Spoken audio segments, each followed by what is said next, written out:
on November 15, 2011? Meron pong shot list, yung bawat video po, na meron po kaming isang grupo ng writers na naglalagay po ng description. Pero ang aking pagkakaunawa, wala kayong kinalaman o hindi kayo kasangkot doon sinasabing pagbabayad ng cash bond na yon, more especially on November 15, 2011. Tama ho ba ako? Tama po. Tama po, alright. Now, yung pong video number 3, showing the representative of former President Gloria Arroyo about to process the payment of cash bond. Ito bang ito ho ba'y saan ang galing sa inyo? Nakita ho ba ninyo ito? Pangyayari nito? Hindi po. Sumagot, ulat lang sa inyo ito. Ulat lang sa inyo. Tama po. Hindi ninyo maaaring patunayan sa husgado o tindigan sa husgado na katotohanan ng nakalagay dito. Tama po? Alright.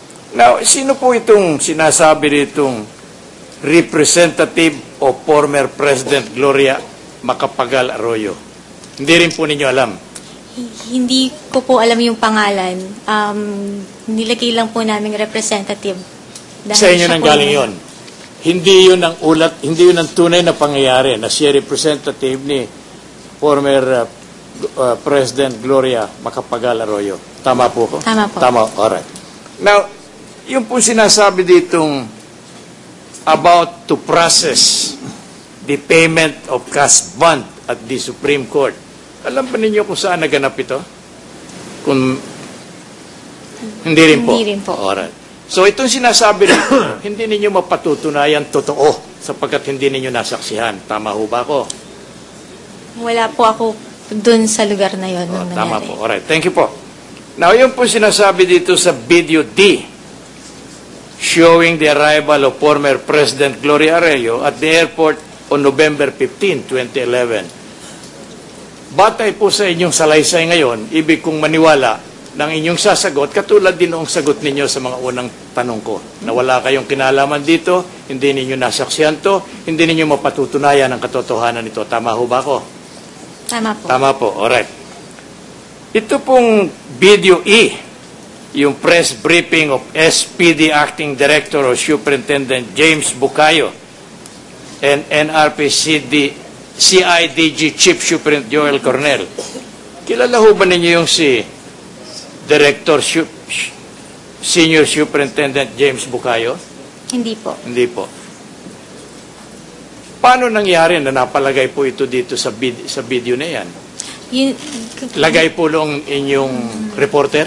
Yung inyong photographer, gano'n ho ba? Meron po kaming writer na naglalagay po ng description.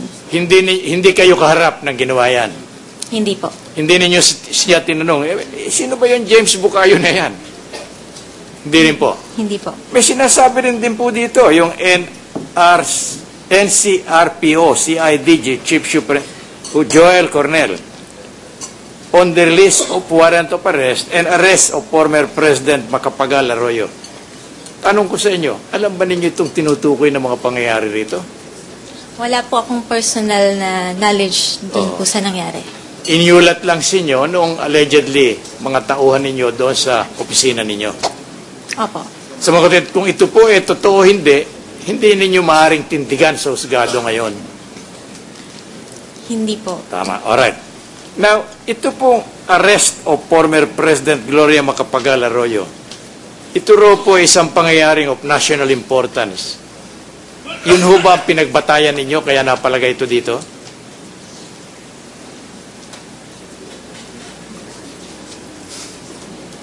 O wala kayong kinalaman din dito? Wala po. Ang katotohanan, nalaman lang ninyo na naaresto si kagalang-galang na President Arroyo dahil yun na nakalagay sa papers at ibinabalita sa radyo. Tama ho ba yun? Tama po. Pero kung paano siya naaresto, kung kailan at kung saan, hindi ninyo matitindigan sa harap ng kagalang-galang na hukumang ito. Tama ho ba? Tama po. Ito po sinasabi nitong video showing, paragraph F, Supreme Court spokesman Maides Marquez on November 16 in Head Start. Hindi rin po ninyo nasaksihan ito. Hindi po. Batay, ito pong nakalagay ditong statement, wala kayong kinalaman po rito. Naglagay nito, yun lang empleyado ninyo. Yung statement po, ako po ang naglagay. Ito po, itong video showing court spokesman Midas Marquez on November 16, 2011. Tama ba yan? Opo. Kayo ang naglagay nito? Liwanagin nyo. Saan niyo po? Hindi po yun yung nilagay ko po. Pwede Hindi. pong pakiulit. Oh. Meron pong nakalagay dito sa video app, ano po? Video showing Supreme Court spokesman Midas Marquez on November 16 in Head Start, ANC. Kayo ho ba ang Your Honor. naglagay nito?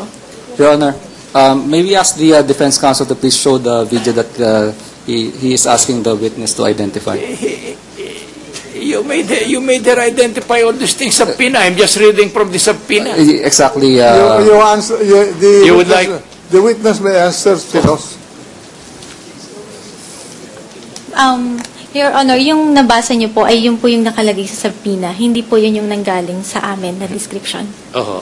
Wala kayong kinalaman dyan. Ibig sabihin, wala kayong participation, hindi kayo naglagay niyan, at hindi niyo alam kung paano napalagay yan dyan. Tama ho ba? Hindi po. Ano pong hindi? Hindi niyo alam. Hindi ko po alam. Ayun. Now, yung sa magatid po, itong tinutukoy ditong showing spokesman Midas Marquez on November 16, 2011, hindi, alam ba ninyo kung ano yung conference na yun na tinutukoy dito? Baka sakali alam ninyo, pakisabi nga ninyo sa kagalang-galang na hukuman. November 16. Ayun po nakalagay dito, binabasa Sa ko. Head Start. Opo. Hindi, wala kayong kinalaman dyan. Wala po. Wala, alright. Yung pong isa, yung video showing the press briefing of Midas Marquez on November 21, 2011. Hindi rin ninyo alam to. Wala rin po ako doon personally. Yung press briefing na yon naganap na, hindi naman ninyo nasaksihan in person. Hindi po. Hindi ninyo nadinig si Attorney Marquez making the press briefing. Hindi po. Yung lugar na pinaganapan ng press briefing, hindi rin nyo alam. Hindi po. So, summarizing your statement now, I'm inclined to believe that you came here only to identify the various compact dishes that were presented by the prosecution. Objection, Tama Your ba yan? Honor.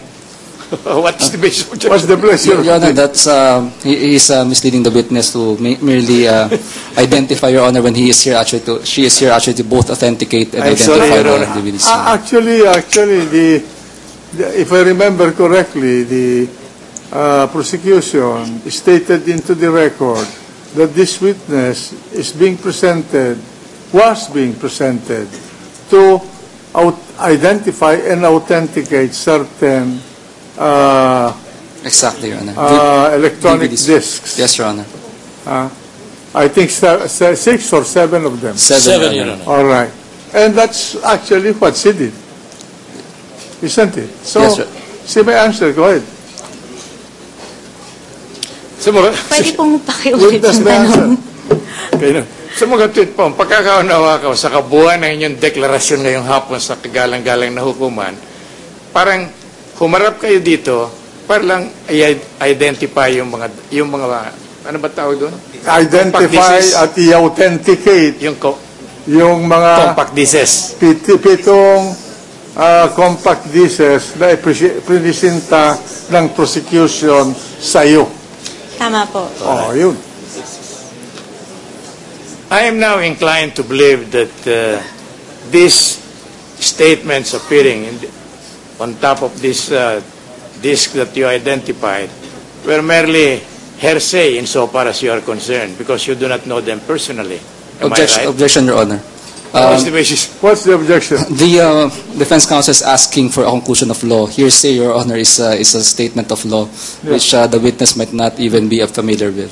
There were various preliminary. I'm sorry, Your Honor. No, go ahead. There were previous preliminary questions that this representation made, Your Honor, and there was a clear admission on the part of this witness, Your Honor, that she has nothing to do. She does not know anything about this. So this is merely in summation of the totality of her statement, Your Honor.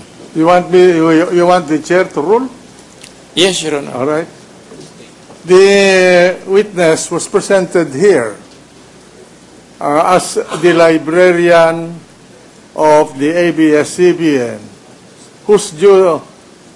whose function was and is to be the custodian of these materials that were seven Your Honor. DVDs, DVDs, electronic discs Yes, Your Honor. that were presented here and which she identified and authenticated. She was the one who received the CF cards for each of these video clips or compact discs. And she was also the one who released them for the purposes of this proceeding. Is that correct, Madam Witness? That is correct. Okay. Now, she is therefore competent to testify about the existence of these materials which are in her custody. To the extent that the compact discs exist and are the originals of which are in her custody, and that the one presented to the court are faithful reproduction or replication of those original CF cards under her custody as a librarian of ABS-CBN. She is a competent witness to testify on that fact. As to the contents of this compact disc, the real evidence would be the compact evidence themselves. So let the compact disc become a part of the testimony of the witness, and whatever are the impressions depicted in each of the compact discs, the real evidence will be those individual compact discs themselves. So ordered. Thank you, Your Honor. If the court, may we make a short manifestation, Your Honor? Proceed. If the court will notice, Your Honor, we never dispute, much less do we controvert, that the 7 discs identified by the witness were in her possession by reason of her function as alleged chief librarian of ABS-CBN, Your Honor. What we are contradicting, Your Honor, is the fact that the labeling made do not appear to be made by her personally. She cannot even explain who made this labeling, Your Honor. Well, only that particular aspect, Your Honor. You're correct. You are correct. That to that extent she herself admitted, that's an admission, Yes. that she's ignorant of those labeling. And so those are in the record. Yes, Your Honor. Those So are the admission of a witness against the one presenting is an evidence adverse to the presenting party, isn't it? yes, Your Honor. Okay. So, but our to the extent of the contents of Yes, the Your Honor. truthfulness or lack of truthfulness, accuracy or inaccuracy of the contents of the disc gets presented to her, you are correct that those are hearsay to her. Thank so you. therefore, the real evidence will be the diskette themselves. yes, Your Honor. And those are apparent to any viewer of the diskette. Correct, Your Honor. Okay. So order. Thank you, Your Honor. Were you